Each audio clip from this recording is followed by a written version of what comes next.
করলেন। তিনি ঠিক ওই জায়গাটিতে যেয়ে পাথরের মধ্যে যে তিনি চিহ্ন বা দাগ দিয়ে এসেছিলেন সেই দাগটি তিনি খুঁজে পেলেন এবং সেখানেই তিনি একটি মসজিদ নির্মাণ করলেন। আর এই মসজিদটি হচ্ছে মূলত বাইতুল মাকদাস বা মসজিদুল আকসা।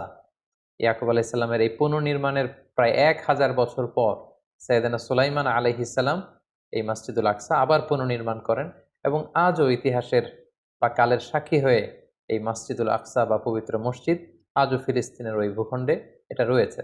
এবং সহিহ হাদিস থেকে আমরা জানতে পারি যে আল্লাহর হাবিব সাল্লাল্লাহু আলাইহি ওয়াসাল্লাম বলেছেন যে মসজিদুল হারাম তৈরির ৪০ বছর পর মসজিদুল আকসা নির্মিত হয়েছে। কে নির্মাণ করেছিল এ ব্যাপারে সুস্পষ্ট কোনো তথ্য জানা যায় না। বলা হয় যে সাইয়েদনা আদম আলাইহিসসালাম নিজেই করেছেন অথবা আদম আলাইহিসসালামের কোনো সন্তান করেছেন।